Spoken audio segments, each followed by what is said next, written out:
Assad's regime in Syria is in a state of total collapse. Is their final city on the brink of falling? I'm Paul, U.S. Army combat veteran. Let's talk about it. Okay, so this is an absolutely crazy story because Damascus, the final redoubt for the Assad regime, which has fought for survival and seems to have effectively stabilized the country years ago, is now on the brink of total and absolute collapse. So much so that the Polish embassy is calling for its citizens to flee Syria immediately. And Syrians from across the globe seem to be celebrating the fall of the Assad regime, which was by and large felt to have caused the Syrian civil war. And listen, this is something where you have to remember that the Syrian civil war is not just a regional crisis that's been going on for almost 10 years, but it is a global one. Remember, the influx of Syrian refugees reshaped the European political landscape, fundamentally caused a rethinking of politics. It empowered, in some ways, ISIS and other terror groups. And so seeing this regime, which again is backed by some of just the worst of the worst, including Iran and Russia, seeing it fall is just, well, hard to really generate a lot of sympathy.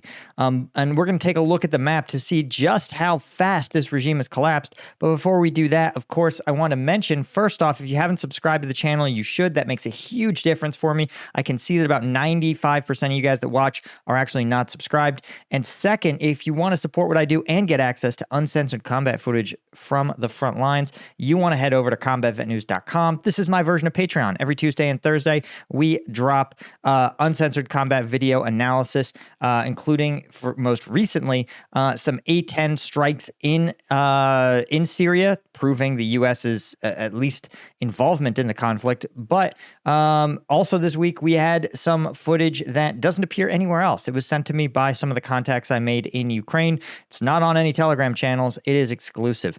So the link is in the description. Check it out. Support me. Keep me independent. Okay, so take a look here. Remember, guys, just a few days ago, Aleppo was considered a contested city by the rebels.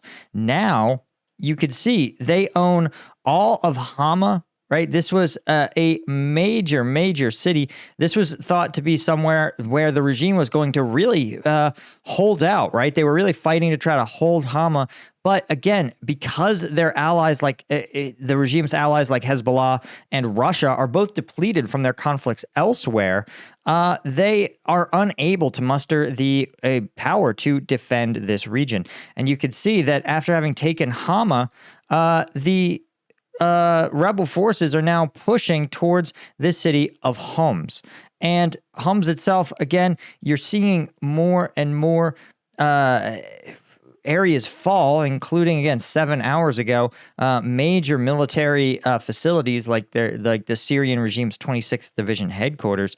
Again, this is somewhere where just really a few days ago was considered distant, like hundreds of kilometers from the front line and in no danger. And now you could see that they are cutting a swath through Syria, heading towards Lebanon, which is itself, I think, troubling for some of the Lebanese. But here's where things are even more significant. The rebels appear to have opened a second front, and you can see here in the green where you're seeing rebels really just force the Assad regime out. And for rebels to suddenly gain a bunch of forces here, it is an indicator that there is more to this operation than meets the eye, right? And the reason I think this is substantial is because this is a totally... These rebels are not connected physically to the rebel groups in the north. And what's interesting about that, again, is that while they are both rebel groups, this is something that has emerged almost organically, right?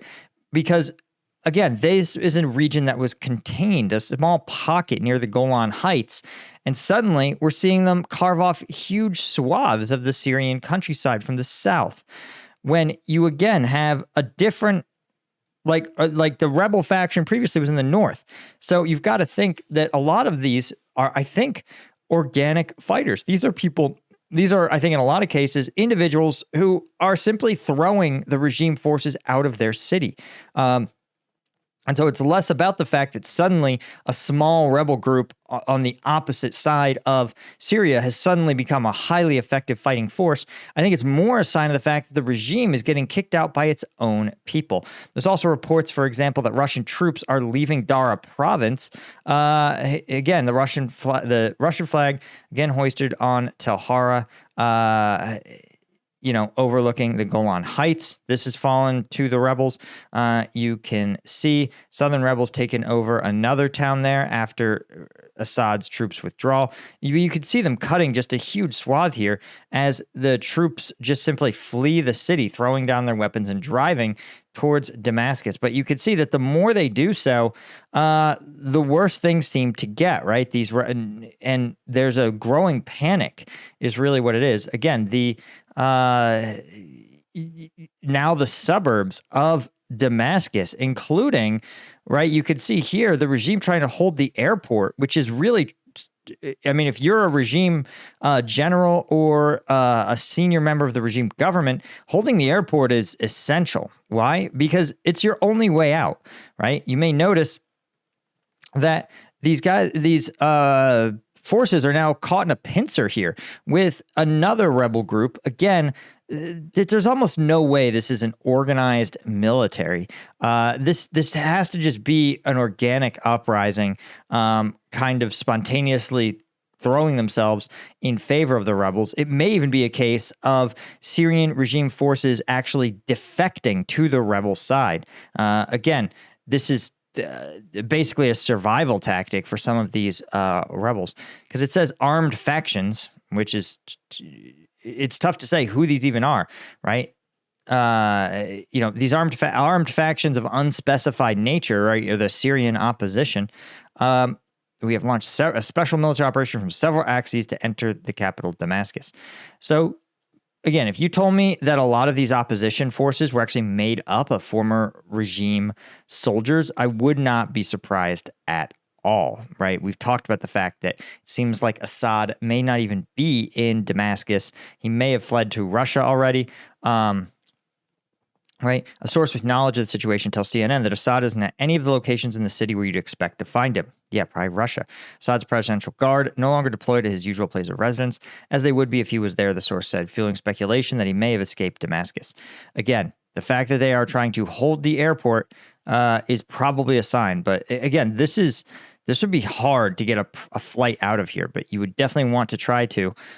You would not want to be Assad in the face of a pincer movement from two rebels, particularly if there's evidence that these rebels may have been comprised of former regime elements, right? Another interesting point here is that the Israeli army is reporting that they are actually helping the United Nations repel an attack by militants at the Golan Heights. So again, this is a sign that I think you're seeing a lot of different militant groups kind of unify, right? Smelling blood in the water, getting a surge of popular support, as well as, again, if I were a Syrian general, right, or a Syrian commander, and my troops were intact and still fighting, I would not be fighting for a regime that's clearly a loser, clearly not going to have my back, and clearly trying its best to simply flee the country. Instead, I would, again, likely cast my unit on the side of a rebel group that I thought would protect me and could use my help. And it sounds like that's what's happening here. They may even be racing to take Damascus before other groups do so. You could see, so this is a really complex situation, but one in which the regime is almost certainly done for. Now, here's the problem, is that when you say forces like armed factions unspecified, you run the risk of a situation where this isn't an end to the civil war. This is simply one of the factions being eliminated and the three other remaining factions being more empowered than ever. And I think that's a real danger here, particularly if you end up with kind of a warlord, former generals fighting amongst themselves kind of situation. That's what made the Syrian civil war so bloody in the outset. And again, the only people who I can convincingly say are, and again, this isn't a Harry Potter movie, right? There's no absolute good and absolute bad. But in terms of Western values and in terms of a commitment to not committing what we would call human rights violations, the Kurds are the only ones who have shown a consistent willingness to, again, respect fundamental human rights, but they don't want Syria. That's the thing. Kurds want Kurdistan. That's what they're fighting for. So they are not in a civil war. They are in a liberation war or a war of independence for Kurdistan. They feel they already have it in Iraqi Kurdistan, where essentially the central government has de facto allowed them to run their own state. But the question is, can they bring what they feel are their brothers and sisters in Syria into the Kurdistan umbrella? And again, this is something that is complex for a whole host of reasons, but this is not going to be the faction that wins the Syrian civil war because they don't want to be. They don't want to hold these parts of Syria. Anyway, I'm going to keep you guys abreast of the situation as it develops. Thank you guys, as always, for bearing with me. And a special thank you to the Colonel tier members like Martin Braum, Chris Rossi, Stuart Abel, Daniel Brown, Sergei Zinchenko, Chris Holmes, Chris Gorsuch, Daniel M., Ida Skycall, all of our Lieutenant tier members. Couldn't do it without you. And I'll see you guys in the next one. Cheers.